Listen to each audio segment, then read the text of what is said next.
Donc ce matin, nous organisons le conseil d'orientation du programme LifeTree, qui est le programme de transition énergétique et sociétale de l'Université catholique de Lille, qu'on a mis en œuvre depuis 2014, bientôt une dizaine d'années.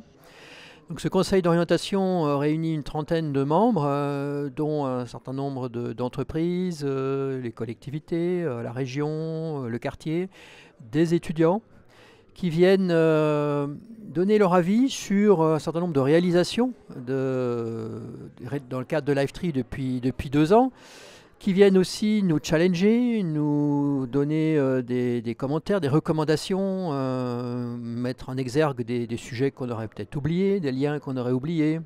Soyons dérangés dans nos certitudes. D'abord, c'est source d'épanouissement parce qu'on va plus vite, plus loin, plus fort. Et puis, c'est surtout de mieux faire notre job. Tout ce que vous faites, je le disais en introduction, moi, je veux vous féliciter, vous êtes exemplaire là-dessus, vous nous interpellez, vous nous donnez des exemples, donc on continue, il faut y aller. Derrière tout ça, j'en suis intimement persuadé, et on le voit au quotidien, ce sont des éléments de fierté pour ceux qui participent à toutes ces actions, etc. Ce sont des éléments de fierté pour les habitants, ce sont les éléments de sentiment d'appartenance. On est dans une région où on est plutôt à vivons heureux, vivons cachés, avoir un petit peu honte de notre passé, de notre histoire. Bien non, bien au contraire. On est en train d'écrire une page absolument extraordinaire. Ce sont aussi des éléments d'espérance, et je pense à notre jeunesse. De temps en temps, on nous dit qu'elle n'a plus beaucoup d'espérance, mais oui, et avec Rêve 3, véritablement, c'est un projet qui est porteur d'espérance. Et puis après, parce qu'on est dans une compétition des territoires, des entreprises, des instituts, des collectivités, c'est un élément d'attractivité. Comment faire venir des talents, des familles, des investisseurs, des chercheurs, les attirer, les retenir, les motiver. Donc un projet absolument passionnant, et j'ai beaucoup de plaisir à venir partager avec vous ce conseil d'orientation. Merci Baptiste. Cette année 2022, son point d'orgue, ça a été la Convention universitaire pour le climat, avec une centaine d'étudiants, une cinquantaine de membres du personnel et 2 habitants du quartier. Donc cette convention n'est pas terminée, puisque ces 53 propositions font depuis le début de l'année 2023 l'objet de travail d'expertise, d'identification des porteurs potentiels, quels établissements vont se les approprier et comment va-t-on les mettre en œuvre. Bon, parmi les sujets qu'on a mis en avant lors de ce conseil d'orientation, donc il y a bien sûr eu la Convention universitaire pour le climat, mais il y a aussi tout le travail sur le bilan et en particulier sur la trajectoire carbone, puisque nous visons la neutralité carbone en 2050 avec un gros point d'étape en 2030, avec une baisse d'environ 30 à 36% de nos émissions carbone pour 2030. Donc les établissements travaillent sur ce sujet qui est très difficile parce que ça pose bien sûr un certain nombre de questionnements techniques, mais ça pose aussi des questions économiques, des questions d'organisation de nos établissements, des questions d'acceptabilité et d'implication de tout un chacun. Autre sujet, celui de notre ancrage dans le quartier à travers le projet Campus Zen pour zéro émission nette. Donc, qui marque le lien entre tous nos travaux démonstrateurs et Living Lab et le travail avec les collectivités, en particulier la ville et la métropole, pour améliorer notre ancrage dans ce quartier, que ce soit plus harmonieux en termes de nature, mais aussi en termes de mobilité, et également à travers les projets immobiliers qui sont nombreux et qui sont de plus en plus vertueux aussi par rapport au climat. Alors Campus Zen, c'est un projet qui vise à travailler de manière fédérative sur l'évolution de notre campus, du campus Vauban et Kermes,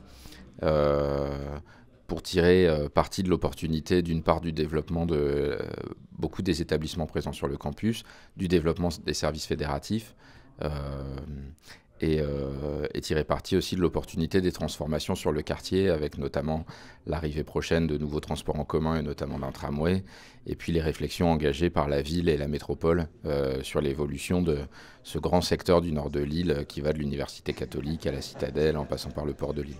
C'est plutôt une démarche collective, c'est-à-dire que les projets ils sont portés par les établissements. Chaque établissement porte des projets de développement. Chaque établissement porte des projets immobiliers de transformation, de construction, de rénovation. Mais tous ensemble, on a des questions communes sur les espaces publics, sur notre accessibilité, sur les transports en commun, sur la qualité du cadre de vie qu'on offre à nos étudiants. Sortis de nos murs, ils se retrouvent dans des espaces publics qu'on aimerait parfois un peu plus verts, un peu plus piétons, un peu plus visibles. Un peu mieux signalé. Donc c'est ces sujets-là qu'on essaye de mettre en commun pour en tirer un plan d'action qu'on va porter pour certaines actions ensemble et que pour d'autres, on va essayer de porter avec les collectivités dont c'est la compétence. Autre sujet qui a été évoqué, c'est les projets de recherche interdisciplinaire, et en particulier un projet qui s'appelle Inclunive, qui a démarré en février, qui porte sur l'inclusion de tous les acteurs au sein de l'université, donc dans cet engagement dans la transition énergétique et sociétale. Le projet donc Inclunive signifie inclusion et mobilisation pour la transition écologique des universités, et vraiment son objectif est d'interroger la manière dont les transitions sont potentiellement inclusives ou exclusives de leurs usagers, et en particulier à l'université, donc d'interroger les choix techniques qui sont faits et la dimension inclusive ou exclusive de ces choix techniques. Alors ça va cibler plus spécifiquement les bâtiments, effectivement, donc vraiment toutes les dimensions du bâtiment, comment les bâtiments sont pensés et les choix techniques réalisés, avec quelle vision, représentation de la transition écologique, des usagers. Est-ce que ça doit passer par des techniques, en fait c'est l'idée, ou est-ce que ça peut passer par des changements? On parlait donc de la température, pour garder cet exemple-là. On peut faire un bâtiment très efficient, très isolé, dont on ne peut plus ouvrir la fenêtre, qui va décider à notre place de quand allumer la lumière, de quand allumer le chauffage, de quand le couper, lorsque le bâtiment considère que c'est le plus efficient, ou on peut mettre un pull.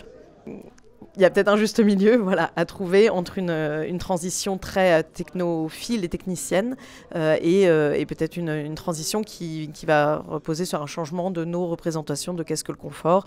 Peut-être que venir au travail avec un pull, ça peut devenir notre représentation, notre norme du confort. Enfin, le dernier grand thème de ce conseil va tourner autour de l'engagement. Comment encourager l'engagement de tout un chacun dans la transition? C'est l'engagement bien sûr personnel, l'engagement collectif, aussi l'engagement des institutions, des établissements et des entreprises.